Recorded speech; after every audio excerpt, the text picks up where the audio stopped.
आप सभी को राधा वल्लभ श्री हरिवंश जय जय श्री राधे। साधक के जीवन में कभी कभी असावधानी के कारण बहुत बड़ी बड़ी गलती हो जाती है, जिससे कि भजन रुक जाता है, नाम जप रुक जाता है।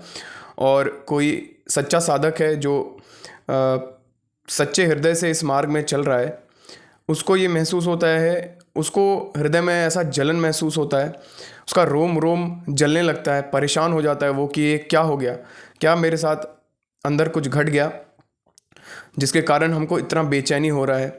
मेरा भजन क्यों रुक गया, क्यों भगवान के मार्ग में हम चल नहीं पा रहे, क्यों मेरा नाम जप जो हो रहा था, जैसा मज़ा हमको नाम जप में आ रहा था, जैसा मज़ा हमको सत्संग सुनने में आ रहा था, जैसा अपने आप भजन मेरा हो रहा था, खुद ब खुद चिंतन हो रहा था, वो सब रुक गया, ऐसा क्यों होने लगा। तो इसी विषय में गुरुदेव बताते हैं कि ये जो भजन रुक जाता है, नाम जप रुक जाता है, उसका कारण क्या है और क्या क्या सावधानियां हमें रखनी चाहिए एक साधक जीवन में, जिससे कि हमारा नाम जप नहीं रुके, नाम अपराध ना हो जाए। तो इस विषय में एक छोटी सी चर्चा गुरुदेव के वचनों से आज हम जानेंगे और उस पर विचार और मनन करने की कोशिश करेंगे। गुरुदेव बोलते हैं, नाम जप करना कठिन नहीं है, निरंतर नाम जप में टिके रहना कठिन है। नाम जप करना कठिन नहीं है, नाम जप निरंतर चले ये कठिन है। नाम जप करते समय जो बाधाएं आती हैं, जो मन विचलित होता है, उसको कैसे उसको रोक के, कैसे संसार की तरफ हमारा मन जो है संसार की तरफ हमें लेके चला जाता है, हमारी बुद्धि को लेके चला जाता है, उसको कैसे रोकें वो कठिन है। कई लोग जप तप करते हैं पर निरंतरता नहीं रहती। कारण क्या है? क्यों साधना के बीच मन भटक जाता है और भजन बोझ जैसा लगने लगता है। शास्त्र और संत कहते हैं, अखंड स्मरण तभी संभव है जब वाणी, मन और शरीर तीनों संयमित हों। अब वाणी, मन और इंद्रियां कैसे संयमित होंगी, इसके लिए गुरुदेव बताते हैं, वचो वेगम मनसा क्रोध वेगम, जिह्वा वेगम उदर वेगम, उपस्थ वेगम। जिसने इन छह वेगों को जीत लिया वही महात्मा निरंतर भजन कर सकता है। अर्थात यदि मनुष्य वाणी की तीव्रता, क्रोध, भूख और काम की वासनाओं पर संयम रख सके तभी उसका स्मरण अखंड बनेगा, अन्यथा ये वेग भीतर से भजन की जड़ों को काट देते हैं। सबसे खतरनाक चीज़ गुरुदेव भगवान बताते हैं कि महीनों महीनों का, सालों सालों का जो साधना है, जो साधना में उन्नति है, उसको एक क्षण में भस्म कर देने वाला क्रोध होता है भाई। अगर हम क्रोध को नहीं रोक पाएँ, क्रोध पे विजय नहीं पा पाएँ, तो हमारा भजन रुक जाएगा, हमारा सब साधना नष्ट हो जाएगा, सब साधना जल जाएगा, जड़ मूल से नाश हो जाएगा। तो ये क्रोध बहुत खतरनाक चीज़ है। इसको मजाक में भी ऐसा ना बोलें कि हम क्रोधी हैं, क्योंकि बोलने से ये मन मस्तिष्क में बैठने लगता है। कुछ ऐसी चीज़ें ना देखें जिससे कि वो हमारे क्रोध को उत्तेजित करता हो। खासकर जो हम लोग न्यूज़ वगैरह ये सब देखते हैं, तो न्यूज़ तो भाई एक पक्षीय ही होता है, बायस्ड ही होता है, आपको एक पक्षीय बना देगा, द्वंद्व में फंसा देगा। फिर दूसरे पक्ष से आपको ना चाहते हुए भी गुस्सा आएगा, और उस गुस्सा आपका, जो भी आप उत्तेजक चीज़ें देखो, चाहे आप न्यूज़ देखो, खासकर सबसे ज़्यादा डेंजरस तो यही न्यूज़ वगैरह ही है, और उसके बाद टीवी सीरीज़ जो ये सब आता है, जो भी तामसिक चीज़ें आप देखते हो, जो ये सब गंदी गंदी वेब सीरीज़ जो आती हैं, वो सब चीज़ काम को, क्रोध को, आपका जब समय आएगा इन सब से लड़ने का, तब आपको हरा देगा।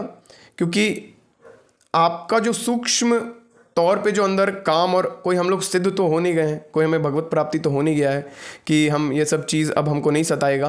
तो साधक के जीवन में ये सब चीज़ें सूक्ष्म स्तर पे, सूक्ष्म लेवल पे हृदय में स्थित रहती हैं।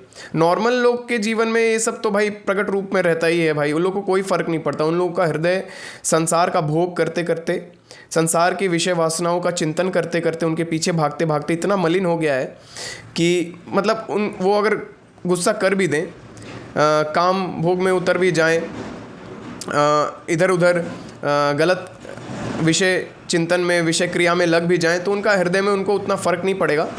लेकिन साधक का हृदय साधना करते करते जितना निर्मल होते जाएगा, उसको उतना उन सब चीज़ों से, क्रोध से, काम से, ये सब चीज़ से उतना हृदय में उसका पीड़ा जलन उसको होने लगेगा। तो ये साधना में उन्नति का एक मेजरमेंट भी है कि जिसको जितना काम से, क्रोध से, लोभ से, कि यार मेरे अंदर क्यों लोभ आ रहा है यार, नहीं आना चाहिए, कितना गंदा चीज़ है, अगर ऐसा आ रहा है तो आप साधना में आगे बढ़ रहे हो। जितना इंटेंसिटी से आ रहा है उतना इंटेंसिटी से आपका साधना आगे बढ़ रहा है। ये सब चीज़ हमको ध्यान देना चाहिए। तो क्रोध जो है भाई देखो सूक्ष्म लेवल पे हमारे हृदय में रहता है, साधक के हृदय में रहता है, लेकिन जहाँ आप ये सब चीज़ न्यूज़ वगैरह, वेब सीरीज़ वगैरह ये सब देखोगे तो आप ना चाहते हुए भी आपसे ये सब क्रिया हो जाएगा, क्रोध निकल जाएगा, काम का क्रिया हो जाएगा, ना चाहते हुए भी। आप नहीं चाहोगे, फिर आपको ग्लानि होगा कि यार हम तो नहीं करना चाहते थे, फिर भी कैसे हो गया। ये इसलिए हो गया क्योंकि आप मन को वश में नहीं करके आप इसको इधर उधर का चीज़ इनपुट डिवाइसेस से, अपने आँख से, कान से इसको डालने के लिए दे रहे हो अपने मन बुद्धि में अंडबंड चीज़। क्योंकि अनंत काल से ये संस्कार हमारे हृदय में, संसार को भोगने का, देखने का, सुनने का, चखने का संस्कार अनंत काल से हमारे हृदय में ऑलरेडी है। साधना करके हम उसको दबा देते हैं। साधक के हृदय में वो दबा रहता है, लेकिन उसको जहाँ ऐसा एनवायरनमेंट मिला तो वो फिर उत्तेजित हो जाएगा। चाहे न्यूज़ देख लो, चाहे आप काम को उत्तेजित करने वाले चित्र देख लो, तो आपको लगेगा कि यार हम तो कंट्रोल में है, लेकिन सही समय पे ये आपको गिरा देगा। तो इस चीज़ पे हमें ध्यान देना है। उसी के बारे में गुरुदेव बता रहे हैं। अर्थात यदि मनुष्य वाणी की तीव्रता, क्रोध, भूख और काम की वासनाओं पर संयम रख सके तभी उसका स्मरण अखंड बनेगा, अन्यथा ये वेग भीतर से भजन की जड़ों को काट देते हैं। और ये सब चीज़, क्रोध को कंट्रोल कर पाना, तीव्रता को कंट्रोल कर पाना, भूख, काम, ये सब को कंट्रोल कर पाने का शक्ति भी हमें कहाँ से मिलेगा? इन सब को कंट्रोल करने का शक्ति हमें नित्य सत्संग में बने रहने से और नित्य नाम जप करने से पक्का मिलेगा भाई। जितना आपका हृदय शुद्ध होगा ना, कैसे मिलेगा हम आपको साइंटिफिक तौर पे भी बता देते हैं। जितना % आपका सत्संग करते करते, भगवान का नाम जपते जपते जितना % आपका हृदय शुद्ध होता चला जाएगा ना, उतना % आपको ये सब चीज़ें, काम, क्रोध, लोभ, ये सब जो चीज़ आपके हृदय में जब भी आएगा वो आपको इतना जलाएगा ना कि आप दोबारा करने का हिम्मत नहीं रख पाओगे। ठीक है, तो ऐसे करके जितना % आपका सत्संग और नाम जप में आप जितना % अपने आप को लगाते जाओगे, उतना % आपका ऑटोमेटिकली आपका हृदय शुद्ध होता चला जाएगा और ये सब चीज़ें अपने आप कंट्रोल होने लगेंगी। लेकिन इसके लिए आपको नित्य नाम जप तो करना ही करना है भाई, नित्य सत्संग में बने रहना है और इधर उधर की चीज़ें देखना छोड़ दो भाई। अगर अपना कल्याण चाहते हो तो अपना क्या यार, जो लोग हमसे जुड़े हैं, जो लोग हमसे मोह से जुड़े हैं, माता पिता, भाई, बंधु, दोस्त यार, जो भी जुड़े हैं या आगे जुड़ेंगे, वो सबका उद्धार हो जाएगा यार। आपका ही नहीं, सिर्फ आपसे जुड़े जितने लोग हैं सबका उद्धार हो जाएगा। इवन कि कोई पशु पक्षी भी आपसे जुड़ा है तो उसका भी उद्धार हो जाएगा। तो ये सब चीज़ हमको सोचना चाहिए कि क्यों संसार में पड़े भाई। संसार भोगने के लिए मनुष्य देह नहीं मिला है भाई, ये कोई भोग योनि नहीं है। भगवान को पाने के लिए संसार मिला है, भगवान को पाने के लिए जीवन मिला है भाई। इसका शरीर को उचित भोजन, उचित निद्रा दे के, उचित इसको भोग दे के, और वो भी भगवान से अर्पित भोग दे के, प्रसादी भोग पा के हमें भजन करके इस जीवन मरण रूपी चक्र से निकलना है। इसके लिए जीवन मिला है। जो साधक दूसरों की निंदा करता है, क्रोध में बोल पड़ता है या अपनी इंद्रियों को वश में नहीं रख पाता, वह भजन में टिक नहीं सकता। लेकिन एक चीज़ तो देखो, ये जो निंदा है ना यार, पर निंदा भाई, देखो निंदा करने वाला को तो हम साधक, मेरे हृदय से उसके लिए साधक शब्द निकलना बहुत कठिन है भाई। वो साधक नहीं, वो तो प्योर संसारी है भाई। निंदा कैसे कर सकता है एक साधक? किसी का निंदा कर कैसे सकता है भाई? साधक को तो सबके अंदर प्रभु को देखना, कैसे निंदा कर सकता है? हम मान सकते हैं कि क्रोध हो सकता है उससे, वो काम वासना में आके गिर सकता है, हाँ, क्रोध में आके क्रोधित हो सकता है, लेकिन भाई पर निंदा क्रोध के वशीभूत कोई होके क्रोध कर देता है, क्योंकि क्रोध में बुद्धि मदांध हो जाता है, बुद्धि का सोचने समझने का कैपेसिटी रुक जाता है, काम में सोचने समझने का विवेकशीलता बंद हो जाता है, विवेक का द्वार बंद हो जाता है बुद्धि का। लेकिन भाई किसी की निंदा, किसी के सामने निंदा मतलब किसी की बुरी बातें, किसी की कमजोरियां किसी दूसरे के सामने, किसी अन्य लोग के सामने, किसी अन्य की चर्चा करना निंदा कहलाता है। निंदा तो आप जानबूझ के पूरे विवेकशीलता आप डिसीजन लेके करते हो। तो जो निंदक है, जो निंदा करता है भाई, उसको तो साधक कहना महामूर्खता है। वो तो साधक नहीं, हो तो प्योर संसारी है। और संसारी लोग की क्या ही बात करना। क्यों शरबत में नमक मिलाना। तो फिर आगे गुरुदेव बताते हैं, अगर हमसे संतों की निंदा हो जाए तो वो सबसे बड़ा भजन का विरोध है भाई। एकदम गलती से भी अगर संतों के प्रति मन में भी विचार आ जाए कि पता नहीं संत हैं कि नहीं, उल्टा सीधा विचार आ जाए, तो भाई भजन रुक जाएगा, भजन रुक जाएगा। जो साधक हैं, जो थोड़ा भी भजन कर रहे हैं, नाम जप कर रहे हैं, उनको ये पता चलता होगा कि अगर भजन रुक जाता है तो क्या होता है। मृत्यु तुल्य पीड़ा, भाई मृत्यु के तुल्य पीड़ा होता है अगर भजन रुक जाता है तो गुरुदेव बोल रहे हैं, संत महात्माओं के विषय में किसी भी प्रकार की टिप्पणी, तुलना या आलोचना भजन को भीतर से रोक देती है। अरे ये संत तो महलों में रहते हैं, ये बाबा जी तो दिखावे वाले लगते हैं, या इनमें कोई तेज नहीं है। देखो, हम लोगों को किसी पे क्यों टिप्पणी करना, हमको अपना भजन बढ़ाना है भाई। लेकिन गुरुदेव इतने करुणामयी हैं कि सावधानी के लिए बोल दे रहे हैं कि ये बहुत बड़ी गलती है भाई। अगर ये हो गया ना तो देखो, भगवान सब कुछ माफ़ कर देंगे। इवन कि आप उनको उल्टा सीधा बोल दो, वो माफ़ कर देंगे, उनको कोई फ़र्क नहीं पड़ेगा। आप उनको उल्टा सीधा बोलो, उनको कोई फ़र्क नहीं पड़ेगा। लेकिन आप हरि के जन, जो उनके भक्त हैं, जो उनके प्रेमी भक्त हैं, जो उनके मार्ग पे चल रहे हैं, जो साधक हैं, जो सच में प्रेम से, जो सच में भगवान से प्रेम करने लगे हैं, जो प्रेम के वशीभूत हैं, भगवान के प्रेम के अंडर है, भगवान के करुणा के अंडर हैं, आप उनके प्रति थोड़ा भी द्वेष दृष्टि से भी देख लोगे ना, आपका तहस नहस भगवान मचा देंगे। सहन नहीं कर पाओगे भाई। इसीलिए गलती से भी नहीं, कोई भी कैसा है भाई, बाहरी वेशभूषा से हम संत को नहीं पहचान सकते। संत महल में भी रह सकते हैं भाई। जनक जी राजा थे, संत थे। अम्बरीश जी राजा थे, संत थे। हाँ, जो जंगल चला गया खाली वही संत नहीं होते भाई। संत हृदय है भाई, संत एक स्थिति है। कोई बाहरी वेशभूषा को संत नहीं कहा जाता। संत तो एक आंतरिक स्थिति है। हाँ, तो किसी को भी भाई बाहरी वेश, देखो मूड या क्या कहो, शुरुआती दौर में हम जब अज्ञानी होते हैं तो ऐसे ही जज करते हैं। देखो, जज करना बुरा नहीं है, लेकिन एक जजमेंट होता है जो कि हम बुरा भला बोल रहे हैं। एक जजमेंट होता है मेरे को समझ में नहीं आया, एक बुरा भला बोल के है यार तो संत लगता नहीं है, तो पाखंडी लग रहा है, ऐसा करके निकल जाना। या एक ऐसा हुआ कि यार मेरे मन को, मेरे हृदय को शीतलता नहीं मिल रही यहाँ से, हम उनको प्रणाम करके वहाँ से निकल लेते हैं। एक ऐसा विनम्रता के साथ, विनम्रता की दृष्टि से देखना। और किसी को भी यार कोई ढोंग पाखंड आडंबरी है, जब तक आप ऐसा ना देखो कि उस व्यक्ति के कारण, अगर मान लो कोई ढोंगी भी है, उस व्यक्ति के कारण आपके इष्ट पे, आपके गुरु पे, आपके देश पे, आपके समाज पे उसके वचनों से बहुत ज़्यादा बुरा प्रभाव नहीं पड़ जा रहा, हाँ, तब तक आप ज़्यादा टोका टोकी में मत पड़ो, ज़्यादा टीका टिप्पणी में मत पड़ो। लेकिन अगर देखो कि आपके इष्ट पे निंदा कर रहा है, नाम के प्रति द्वेष फैला रहा है, या कुछ अंडबंड ऐसा कुछ बोल रहा है जिससे कि समाज में अस्थिरता, संतों के प्रति द्वेष भाव पैदा हो रहा है, मतलब कि कुछ भी अनाप, वो आपके हृदय को पता चल जाएगा। तब आपको उठ के वहाँ पे बोलना एकदम आवश्यक है।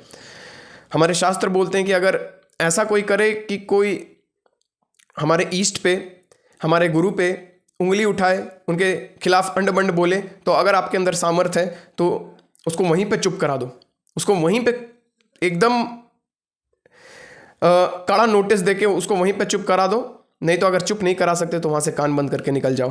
तो ये चीज़ होता है। लेकिन हमको क्या ध्यान में रखना है कि भाई हमको अपना साधना करना है। अगर हम गलती से भी किसी सच्चे संत पे, आप हमारे और आपके अंदर ऐसा सामर्थ्य तो है नहीं कि भाई हम संत की आंतरिक स्थिति को पहचान ले, तो भाई सबको प्रणाम करके निकलते जाओ। और जहाँ रुचे, जहाँ हृदय शांति का अनुभव करे, हृदय प्रेम का अनुभव करे, वहाँ रुक जाओ और आगे बढ़ो, वहाँ साधना करना शुरू कर दो, नाम जप करना शुरू कर दो। ठीक है, संतों को बाहरी वेशभूषा से हम लोग को नहीं पहचानना चाहिए। आंतरिक स्थिति का हम था नहीं लगा सकते। इसलिए हम आपको बता चुके, जहाँ आपका हृदय रुचे, जहाँ आपके हृदय को शांति का अनुभव हो, उसको पकड़ो और आगे बढ़ो। ऐसे विचार भी सूक्ष्म अपराध हैं। कैसे विचार? अरे ये संत महलों में रहते हैं, ये बाबा जी तो दिखावे वाले लगते हैं, मतलब ऐसा करके अगर हृदय में भी विचार आ रहा है तो ये सूक्ष्म अपराध है भाई। इसका बड़ा भयंकर फल हमको भोगना पड़ेगा। भजन रुक जाएगा और अखंड पीड़ा का अनुभव करना पड़ेगा। संत की आलोचना नहीं, संत की वंदना करें, क्योंकि जो महात्मा प्रभु के नाम में लीन है उनमें दोष देखने वाला अपने भीतर का दोष बढ़ाता है। अब भक्ति का और भगवान के भक्त का जात देखना, पात देखना, ये किस कुल से हैं पता नहीं, अरे यार ये तो ये कुल से हैं। भाई देखो, रविदास जी महाराज जूता काटने का काम करते, जूता बनाने का काम करते थे, चमड़ा का उनका काम था। लेकिन भगवान के बड़े भक्त थे यार, बड़े बड़े लोग उनके सामने मत्था टेकते थे। तो बाह्य स्थिति से या जाति पाति से गुरुजनों में, भक्त जनों में ऐसा उन पे वो जाति न पूछो साधु की, पूछ लीजियो ज्ञान। भाई गुरु शरीर से ऊपर उठा हुआ रहता है, जाति शरीर का होता है, नाम शरीर का होता है, ठीक है। गुरु तत्व का कोई जाति नहीं होता भाई। इसीलिए संत की योग्यता उसकी जाति से नहीं, उसके भाव से होती है। भगवान अनेक तथाकथित अयोग्य भक्तों को अपने हृदय में स्थान भगवान ने अनेक तथाकथित अयोग्य भक्तों को अपने हृदय में स्थान दिया। यदि हम जाति या कुल के आधार पर किसी साधक का मूल्यांकन करते हैं तो हम भजन मार्ग से गिर जाते हैं, ठीक है। ये सब सावधानियां हमें अपने बुद्धि में बिठा के रखनी है भाई। भजन रुक गया तो बड़ा बड़ा पीड़ा तो मिलेगा ही, और ऐसे ही अगर हम आगे बढ़ते रहे तो हमारा जीवन कहानी है भाई। फिर क्या करोगे, धन कमा के, गाड़ी खरीद के, शादी ब्याह करके, कुछ हासिल नहीं होगा भाई। ये मत समझो कि आज आप जिस बच्चे से इतना मोह से जुड़े हुए हो वो आपके साथ जाएगा, नहीं जाएगा। अकेले का रास्ता है भाई, कुछ दिन का नदी और नाव का संबंध है, उसके बाद नदी पार होते ही नाव छोड़ देना है, ये शरीर छोड़ देना है, ठीक है। आगे बढ़ते हैं। संत अपमान के सूक्ष्म रूप, संत का जो हम अपमान कर देते हैं उसके सूक्ष्म रूप का वर्णन करते हुए गुरुदेव बोलते हैं, कभी कभी हम संतों के बारे में सीधे नहीं बोलते पर मन में विचार करते हैं।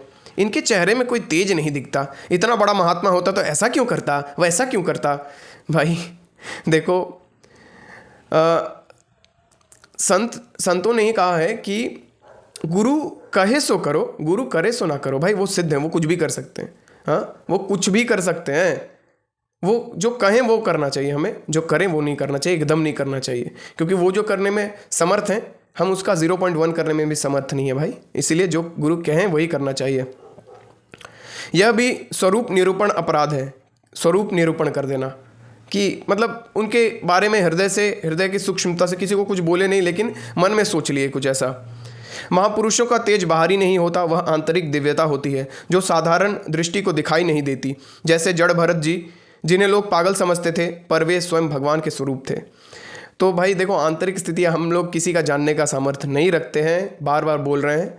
अगर नहीं दिल को रुचता है, नहीं समझ में आ रहा है आपको, तो चुपचाप वहाँ से हाथ जोड़ करके प्रभु सब आपका ही स्वरूप है कह के निकल जाओ। जहाँ आपका दिल रुचता है, जहाँ आपके हृदय को शीतलता प्राप्त होती है। देखो, हृदय को शीतलता वहीं प्राप्त होगी जहाँ भगवान आपको ले जाना चाहते हैं, ठीक है। आप ये लेक्चर भी सुन रहे हो तो शायद भगवान आपको सुनाना चाहते हैं, नहीं तो कौन सुनता है, भगवत वाणी कोई नहीं सुनता है भाई। जिसका हृदय मलिन है वो ये सब चर्चा के भगवान पहुँचने ही नहीं देंगे। उन लोगों तक ये सब चर्चा नहीं पहुँच सकता भगवान का, ठीक है। आगे गुरुदेव बोलते हैं, भक्ति में गुरु उपासना की अनिवार्यता। भक्ति में गुरु और गुरु का दिया हुआ मंत्र नाम कितना इंपॉर्टेंस रखता है उसके बारे में बता रहे हैं। मंत्र मूलम गुरु वाक्यम, गुरु जो बोल रहे हैं, गुरु जो सत्संग कर रहे हैं, गुरु जो भी बोल रहे हैं, एक शब्द उनका मंत्र है। आप गुरु के शब्द सुन रहे हो और उसको जीवन में उतारने की कोशिश कर रहे हो, बस, और कुछ नहीं करना आपको। और क्या करना है, यही तो साधना है। भजन की जड़ गुरु का वचन है।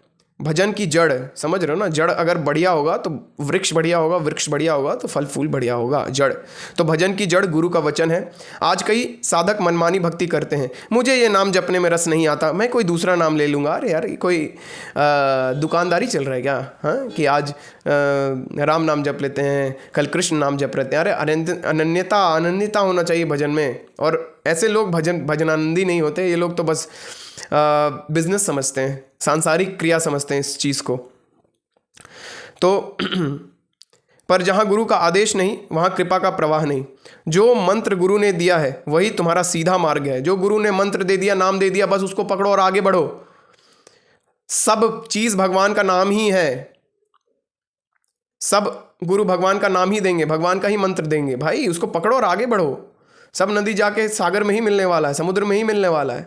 तो क्यों भेद बुद्धि करते हो? ये इंटरेस्ट नहीं आ रहा, वो इंटरेस्ट नहीं आ रहा, फालतू बातों में ना पढ़ के कोई भी जो गुरु देखो भाई, गुरु ढूंढते हुए आपके पास आता। आप ये मत समझो कि आप ढूंढते ढूंढते गुरु के पास पहुंचे हैं। हम में इतनी सामर्थ्य नहीं है। गुरु कृपा से गुरु ही देखते हैं कि यार अब इसका कल्याण होना चाहिए, तो खींचते हैं मनुष्य को, ठीक है। तो ये भ्रम ना पालें कि हम गुरु ढूंढ रहे हैं, नहीं, गुरु हमको ढूंढते हैं, ठीक है। और ये सब चीज़ इम्प्रैक्टिकल लगता है। जो लोग को इम्प्रैक्टिकल लगता है भाई लगते रहे भाई, लेकिन जो सत्य है वो बदलने वाला चीज़ नहीं होता। ठीक है, जो मंत्र गुरु ने दे दिया वही तुम्हारा सीधा मार्ग है, वह तुम्हारा आध्यात्मिक डीएनए है भाई। आध्यात्मिक जो भाव शरीर हमें मिलेगा उसका डीएनए है, जो गुरु ने मंत्र दे दिया, जो गुरु ने नाम दे दिया। उससे हटकर साधना करना ऐसा है जैसे पेड़ अपनी जड़ से अलग होकर बढ़ने की कोशिश करे। समझ जाओ भाई। सच्ची उपासना का मर्म मैं कौन हूँ। गुरु केवल नाम नहीं देते, वे पहचान देते हैं। जैसे माँ कहती है ये तुम्हारे पिता हैं, उसी तरह गुरु कहते हैं तुम श्री जी की प्रिय सखी हो। भजन का आरंभ तभी होता है जब यह भाव भीतर दृढ़ हो जाए, मैं प्रभु का हूँ और प्रभु मेरे हैं। ये चीज़ दृढ़ होना है भाई। ये सब कहना सुनना बस इसी के लिए है कि मैं प्रभु का हूँ और प्रभु मेरे हैं। जब ये भाव आ जाएगा ना तो संसार ऑटोमेटिक छूटने लगेगा। जितना परसेंट प्रभु से प्रियता, प्रभु से प्रेम होने लगेगा, उतना परसेंट संसार का आसक्ति और संसार का राग, संसार से जो अटैचमेंट वो छूटने लगेगा। आपको कुछ कोशिश नहीं करना है छोड़ने का, अपने आप छूटेगा। जब तक यह पहचान दृढ़ नहीं होती तब तक भजन में रस नहीं आएगा। अखंड स्मरण की स्थिति बताते हुए गुरु बोलते हैं, जब साधक उपरोक्त जो भी चर्चा हमने की, जब साधक उपरोक्त सभी बाधाओं से मुक्त हो जाता है, वाणी में संयम, संतों के प्रति श्रद्धा, गुरु भक्ति और अपने स्वरूप की पहचान, तब उसका नाम जब सहज, स्वाभाविक और अखंड हो जाता है। तब वह कहीं भी हो, रसोई में, सेवा में, यात्रा में, अंदर निरंतर नाम का प्रवाह चलता रहता है। वही सच्चा भजन है। तो होप सो कि ये चर्चा आपके लाइफ में एक नया परिवर्तन लेके आएगा और आप नाम जप में लगेंगे और अपने इंद्रियों को संयम करेंगे। सारांश भी बता देते हैं आपको। देखिए, जो भी हम लोग चर्चा की उसका सारांश गुरु बता रहे हैं। वाणी संयम, निद्रा क्रोध से बचें। वाणी का संयम कैसे होगा? जब हम उचित नींद और क्रोध को, देखो क्रोध से बचने का एक बहुत अच्छा नियम है, कोई भी वे काम से भी बचने का। देखो काम जब हृदय में आता है और जब हम उस क्रिया में उतर जाते हैं उसके बाद जो पीड़ा होता है, क्रोध जब आता है और क्रोध को हम क्रियात्मक तौर पे किसी पे कर देते हैं, उसके बाद जो हमारा स्थिति होता है उसका हमेशा विचार करते रहना चाहिए। जैसे ही क्रोध आए, अरे भाई क्रोध के बाद क्या होता है, मन बड़ा विचलित हो जाता है, मन परेशान हो जाता है, टेंशन से भर जाते हैं। वो चीज़ का विचार करोगे ना तो क्रोध नहीं करोगे। काम के बाद जो ग्लानि होता है, यार क्या कर दिए, नहीं करना चाहिए था, बहुत गंदा चीज़ है यार, हमको नहीं करना है, कितना शरीर ख़त्म कर लेने का मन करता है, यार क्या हो जाता है मेरे से, हम नहीं चाहते। तो ये सब विचार, काम भावना आए उससे पहले ये विचार कर लो, क्रोध आए उससे पहले क्रोध का दुष्परिणाम, काम का दुष्परिणाम का पहले विचार कर लो।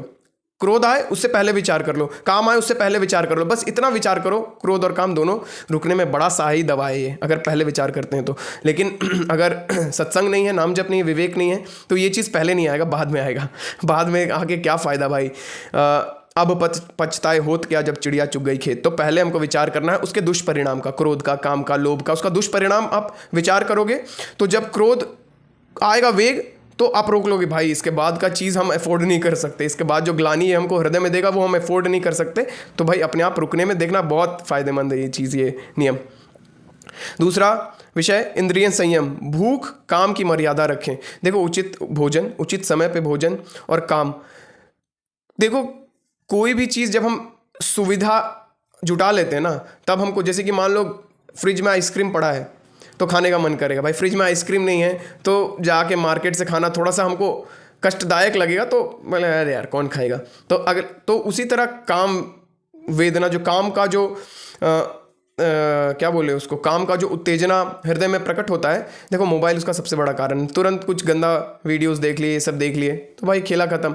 तो जो भी आसानी से मिल रहा है ना उसको दूर कर दो भाई, उस चीज़ को दूर कर दो कि इतना ही बजे मोबाइल का इस्तेमाल सिर्फ और सिर्फ हमको यही करना है। इधर उधर कहीं कुछ नहीं देखेंगे, किसी भी माता बहन का फोटो नहीं देखना, कोई भी फेसबुक नहीं, इंस्टाग्राम नहीं चलाना। जो भी सुनना है यूट्यूब पे अवेलेबल है यार। देखो लेक्चर सुनना है तो यूट्यूब सबसे बेस्ट है भाई, क्योंकि फेसबुक और इंस्टाग्राम ये सब पे आप जाओगे तो बहुत ज़्यादा उसमें तड़क भड़क या पूरा भरा इधर उधर पता नहीं क्या क्या होते रहता है। तो भाई आप यूट्यूब पे जाओ और कुछ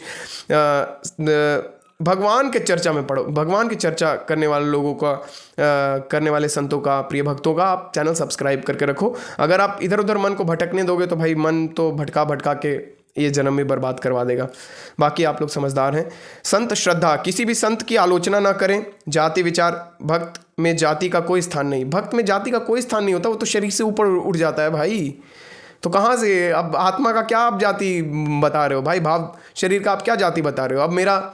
अब जैसे मेरा ही कोई जाति, मेरा धर्म जाति, मेरी जाति हरिवंश, मेरा गोत्र हरिवंश, मेरा धर्म हरिवंश, मेरा नाम हरिवंश, सब हरिवंश, मेरा अब कुछ नहीं है। जो है सब मेरे महाप्रभु का है।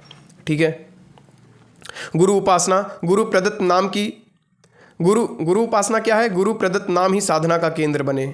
ठीक है। स्वरूप स्मरण, मैं प्रभु का हूँ, यह भाव दृढ़ करें। ये सब चीज़ विचारणीय है। हो सके तो आप इसको बार बार सुनिए, हो सके तो लिख लीजिए, हो सके तो बार बार इसका चिंतन करिए। सिर्फ सुनने से नहीं होगा, इसको चिंतन करने से, इसका स्मरण करने से, बार बार नित्य सुनिएगा तो स्मरण ऑटोमेटिक होगा, और बार बार नाम जप करने से आपको बहुत ताकत मिलेगा, बहुत मज़ा आएगा।